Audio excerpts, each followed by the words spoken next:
Beep, beep, beep. The soft glow of a hologram alarm clock filled the room, its futuristic chime echoing gently. I groaned, pulling the oversized neon green hoodie tighter around my ears. 5 more minutes, just 5 more minutes. But a sharp, energetic knock on the door shattered my hopes of more sleep. Kairo, rise and shine. Today's the day. I knew that voice. It was Mira, my best friend and teammate. How could anyone have that much energy this early? I sat up, rubbing the sleep from my eyes. My silver-white fur was all ruffled, and the electric blue tips of my hair probably looked like a tiny lightning storm. I stumbled out of bed, stretching my limbs. Luna was right. Today was the big day, the annual Neo Arcadia Sports Festival, the biggest event of the year. My heart started to beat a little faster, a mix of nerves and excitement. I glanced at the calendar on my wall, a big red circle around today's date. This was it. Time to get moving. A quick splash of water on my face, and a few minutes to tame my wild fur, and I was out the door. The morning air of Neo Arcadia was already buzzing with energy. Flying vehicles zipped between towering holographic billboards, and the streets below were starting to fill with citizens of all shapes and sizes. Mira was waiting for me, her long, wing-like ears twitching with impatience. Her pink cream fur seemed to practically glow, and her teal eyes were wide with excitement. "You're finally up. I thought I'd have to drag you out of bed," she teased, bouncing on the balls of her tech sneakers. "Give me a break, Mira. Not everyone is a morning bunny," I grumbled, but a smile crept onto my face. Her energy was contagious. "Come on," she said, grabbing my arm. "I know the perfect place for a pre-game breakfast. Bazoo's awaits." Bazoo's Cybercafe was our favorite spot. It was a cozy little place tucked between 2 giant skyscrapers, famous for having the best food in the entire city. And the best chef, of course, Pazu, a round and incredibly cheerful panda, greeted us with a wide smile from behind the counter.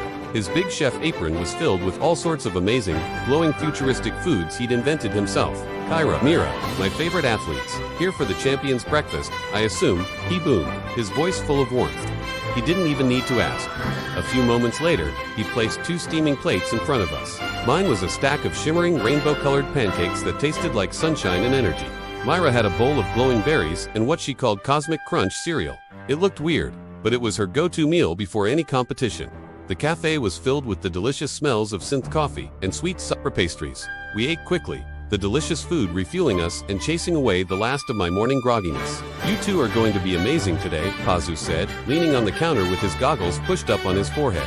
"I've got a good feeling about it. Just remember to have fun, but also win." He gave us a wink. We both laughed. "We'll do our best, Pazu," Mira chirped. I nodded in agreement. "We won't let you down." We finished our meal, feeling ready to take on the world. As we left, Pazu called out, "I'll be watching from the cafe. Make me proud." With our stomachs full and our spirits high, it was time to warm up. "Race you to the stadium entrance," Mira challenged, a playful glint in her eyes. "You're on," I shot back. We took off, our sneakers pounding a steady rhythm on the clean, metallic pavement. Jogging through Neo Arcadia was like running through a living, breathing work of art. Holographic fish swam through the air above us. Neon signs flashed in 1,000 different colors, and the city's diverse crowd of animal citizens waved and cheered as we passed. A group of capybaras in business suits gave us a thumbs up. A family of otters on a floating scooter waved their paws. The support from the city was incredible. It made you feel like a real hero. We picked up the pace, weaving through the morning rush. The wind rushed past my ears, and I felt a surge of adrenaline. This was what I loved.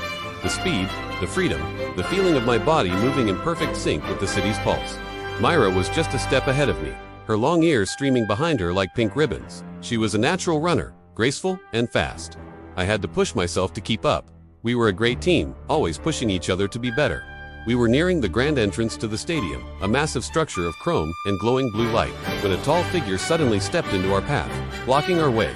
He was lean and powerful, with dark purple fur marked by sharp, neon green stripes. He wore a sleek cyber armor sports suit, and his expression was one of intense, unwavering confidence. Rexon, the top athlete from the rival district.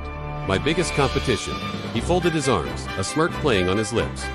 Well, look what we have here. If it isn't Kairo and his little cheerleader." His voice was a low, challenging growl. Mira bristled. "We're a team, Rexon, something you wouldn't know anything about." Rexon just chuckled, his eyes fixed on me. He ignored Mira completely. "I saw your qualifying times, Kairo. Not bad, for an amateur." I stood my ground, trying not to let him get to me. "Talk is cheap, Rexon. Let's see what you've got on the track." His smirk widened. "Oh, you will. How about we make things interesting? The final 100-meter dash, me and you. Winner takes all the glory." He leaned in closer, his voice dropping to a whisper. "Think you can handle it?" The challenge hung in the air between us, a spark of rivalry that lit a fire in my gut. I met his gaze without flinching. "You're on," I said, my voice steady. "I'll see you at the finish line." Rexon laughed, a short, sharp sound. "I'm counting on it." With one last look of pure confidence, he turned and stalked away, disappearing into the growing crowd heading into the stadium. "What a jerk," Mira muttered, her ears drooping slightly. "Don't let him get in your head, Kairo." I took a deep breath, shaking off the tension. "Don't worry, I won't. He just gave me more motivation to win." We looked at each other, a shared look of determination passing between us. This wasn't just about winning a medal anymore. It was personal. We found a quiet training area on the outskirts of the stadium grounds, a place with holographic obstacles and glowing cyber tracks designed for athletes to warm up. We had a few hours before the opening ceremony, and we were going to use every single second. "Okay," Mira said, clapping her hands together. "Let's do this. Speed drills first." And so it began. The next hour was a blur of motion and sweat. We pushed ourselves to the limit. I practiced my explosive starts, launching myself off the starting blocks over and over again. Mira focused on her agility, gracefully leaping over a series of shifting holographic hurdles. Then we moved to the speed runs. We raced down the glowing tracks, the lines blurring into streaks of light as we ran. The world seemed to slow down. I could feel every muscle working, every breath I took. Sparks of pure determination seemed to fly from our feet as we ran. I could see the focus in Mira's eyes, the same fire reflected in my own. We ran side by side, a montage of pure effort. We practiced baton passes for the relay race, our movements becoming more and more synchronized until they were flawless.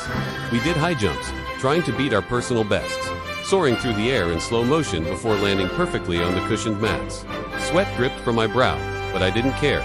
This was what it took to be a champion. The hard work, the pain, the absolute refusal to give up. Every jump, every sprint, every ounce of effort was a step closer to that finish line. A step closer to beating Rexon. A step closer to making our city proud. We were ready. The festival was about to begin.